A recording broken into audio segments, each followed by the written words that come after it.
নদী দিয়ে আসি। আমাদের আমরা পূর্বপুরুষেরা এই দেশে ছিল, এখনো আছি, ভবিষ্যতে থাকবো।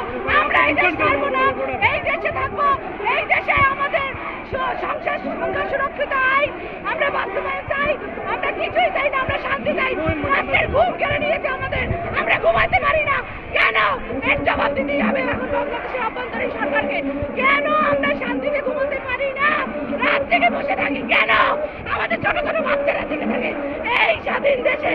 ছোট ছোট বাচ্চারা কেন এখনো ঘুমাইতে পারবে না? শান্তি চাই, শান্তি চাই, শান্তি চাই।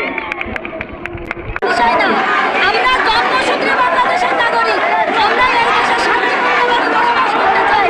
তবে আমাদের বাচ্চারা শান্তিভাবে এখানে বসবাস করতে পারে। আমরা আজ কয়টা রাত জেগে বসে থাকি, বাচ্চা নিয়ে ঘুমাতে পারি না। আমরা চাই কোনো কিছু হলেই যাতে আমরা সংগ্রাম কিছু যারা আছি এদের উপরে পরের প্রকার হামলা অত্যাচার জানি না হয়। কেন আমাদের মা বোনদের নিরাপত্তার অভাব থাকবে? কেন আমাদের হিন্দু ভাইদের উপর অত্যাচার হবে?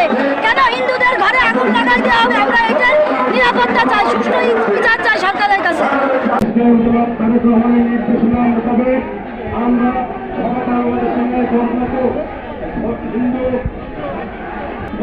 ধর্মীয় প্রতিষ্ঠান সহ ব্যবসা বাণিজ্যিক প্রতিষ্ঠান এবং হিন্দুদের নিরাপত্তার জন্য আমরা অনেক আমরা বাংলাদেশ করতে চাই। আমরা আপনাদের যৌক্তিক দাবিগুলো বাংলাদেশের যে সমস্ত এলাকায় হিন্দুদের বাড়িতে এবং প্রতিষ্ঠানে হামলা হয়েছে সেই হামলাকে চিহ্নিত করে অতি সত্তর গ্রেপ্তারের মাধ্যমে তাদের বিচারে আওতায় আনার তীব্র দাবি জানাচ্ছি। আমাদের এই বাংলাদেশে বারবার দেশ স্বাধীন হয়, কিন্তু হিন্দুরা কখনো স্বাধীন হয় না। হিন্দুরা সারা জীবন পরাধীন থেকে গেছে। আমাদের এই বাংলায় 1947, 1971 এবং আজকের এই গণ অভ্যুত্থানের পরেও হিন্দুরা স্বাধীন হতে পারেনি। বারবার এই দেশে সংখ্যালঘুরা মার খাচ্ছে। এই দেশে আমরা কেউ রাখাইন নই, আমরা কেউ উদ্বাস্ত নই। আমরা এই দেশের ভূমিপুত্র। আমরা আমাদের জমিতে বসবাস করি। আমাদের পূর্বপুরুষ এখানেই বসবাস করেছে। আমরা এই দেশে ছিলাম, আছি, থাকবো।